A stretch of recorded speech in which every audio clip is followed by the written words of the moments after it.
This podcast is a production of Unfiltered Studios. If you would like to know more about joining Unfiltered Studios, please visit our website at unfpod.com for more information.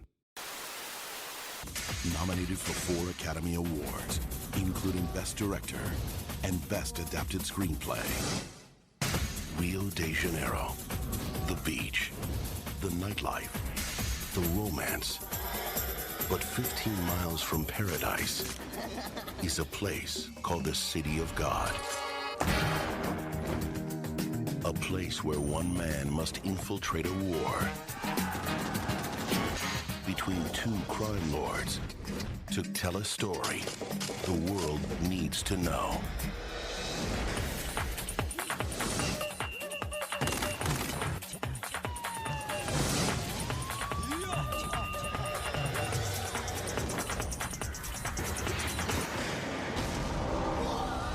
City of God.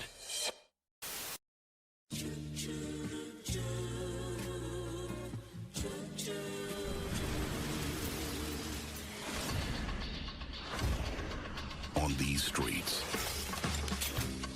where every day is a battle, they were best friends. Nothing could come between them. Until a secret from their past tore their friendship apart. Now, as a city is burning, one will be drawn into a life of crime, while the other must fight to save his friend. The producers of the award-winning phenomenon City of God take us back to the other side of paradise, where life's greatest challenge is survival.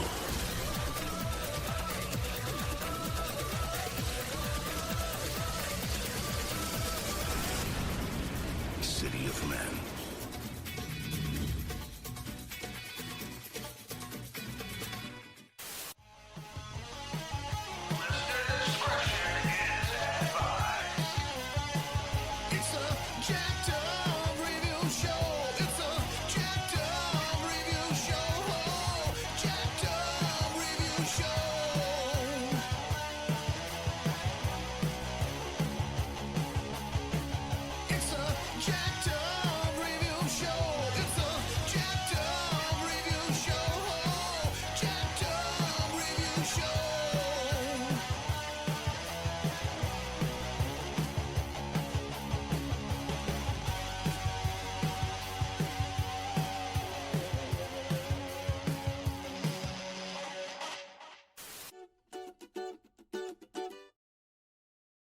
Here we are with another epic in scope gangster saga. City of God, 2002 Academy Award Foreign Film winner, and its sequel, City of Men, 2007. Yeah, obviously there have been plenty of productions that talked about Rio de Janeiro in the 60s, but this was probably the better known one. The tagline for the first film was, "If you run, the beast catches you. If you stay, the beast eats you."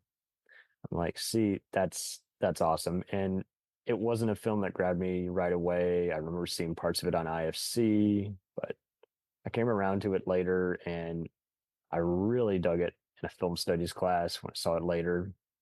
For a while, it was just kind of known as just launching co-director Fernando Moraes' career, and he's since gone on to do some other HBO Latino shows, as well as the recent The Sympathizer with Park Chan-wook, and as well as Colin Farrell's recent Apple TV show Sugar. So he's making a comeback, but for a while he was kind of slacking there. I did not like The Constant Gardener at all, and Blindness was just a terrible movie. But he also did the multi-character drama 360, which made like the years worse back in like 2011, just because it was just very poorly like translated and just organized, very unorganized. But this is him at his peak. He did this with Katya Lon, who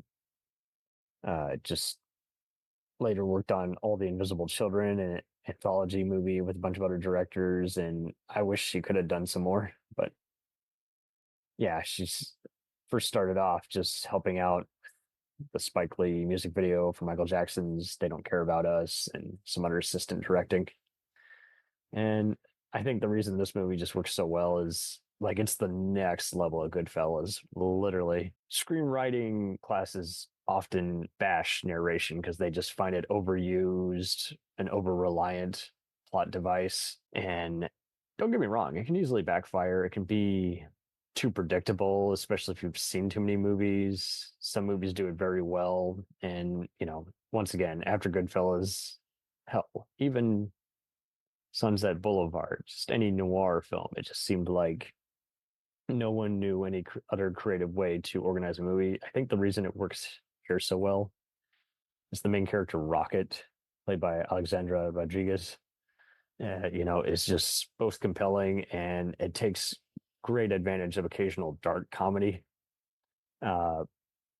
You instantly hate his friend turned nemesis, Little Z, who's just an absolute shithead, just an absolute punk turned drug czar. And Alicia Braga, this is what made her an international sensation. I've had the fortune of working with her on a TV show that many will know.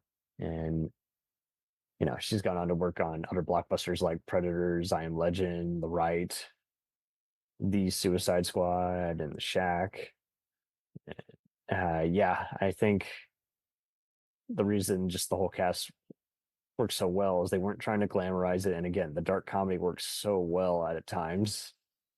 And the main serious drama was just very compelling. Like, it's frantic Tony Scott type editing, but it also works in building up the atmosphere.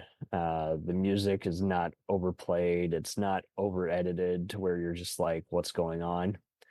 It's very shocking and yet engrossing and just showing just what slum life is like. Obviously, Roger Ebert loved the hell out of this. It's so funny. My friend Ruby's husband Joe really loves this movie and he's tried to show it to her many times. She's just like, I don't think I'm gonna like it. I'm like, I think you really legit will like this, even if you are not a gangster movie fan, just because it just gets you out of your shell. It gets you to look at just for lack of a better word, just the beauty in life and being thankful where you are. And don't get me wrong, there are plenty of other award-winning movies that I have seen and been like, yeah, you're stating the obvious, or tell me something I don't know.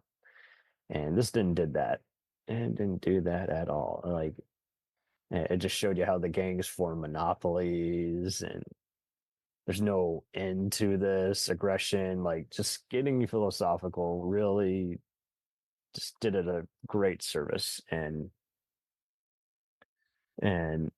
I liked how the media and police come involved in the third act. And uh, Little Z tries to basically become a legend just by doing a bank robbery and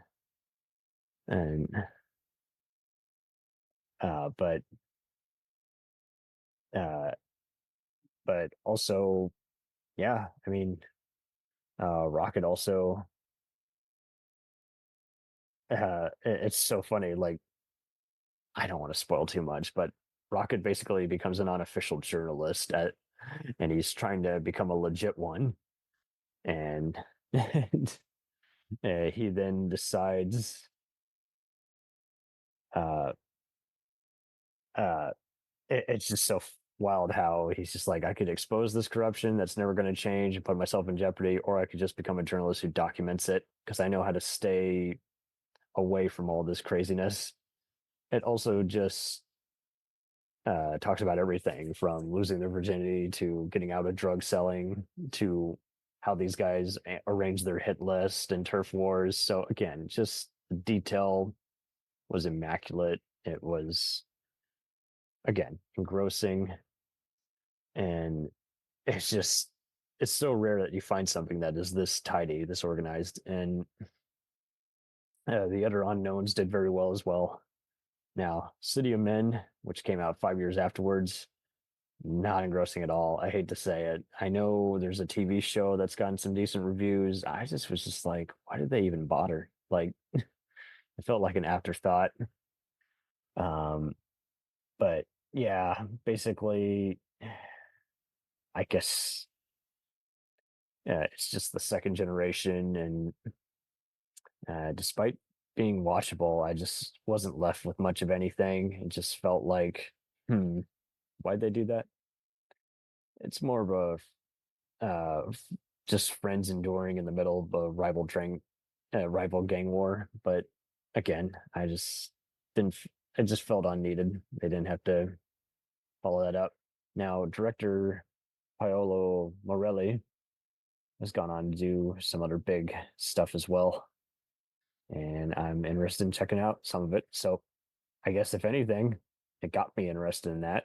I mean, hell, the TV show City of Men has been going on for 6 seasons now. Good God, I had no idea, but still going. Wow. Well, at least for now. But so that's all, folks. That is the mini-sode on this beloved gangster movie saga.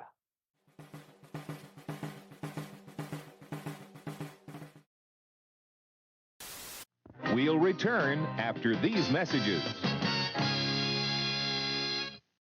If you like small town mystery, crazy news, and wild history, then the Florida Men on Florida Man podcast is for you. Each week, Josh Mills and Wayne McCarty bring you the absolute best Florida has to offer. So if you're looking for a show that's safe for the family, but funny enough to help you escape everyday life, then listen to the Florida Men on Florida Man podcast. That's Florida Men, plural, on Florida Man podcast. Hey, it's Brent Pope, the host of Breakfast with Brent Pope. You've seen me on some of your favorite TV shows saying things like, "Give it up, Jimmy. You got to sink this putt to win." On Breakfast with Brent Pope, I sit down with guests from the entertainment world, and we do it all over breakfast. Or should I say Brentfast? Every week on Brentfast, you get inside Hollywood info and tips, great breakfast recs and booty debates. Most of all, you get the most delightful 30 minutes of your week. So dig in. It's Brentfast time. Listen at Brentfast.com, Apple Podcasts, or wherever fine podcasts are found.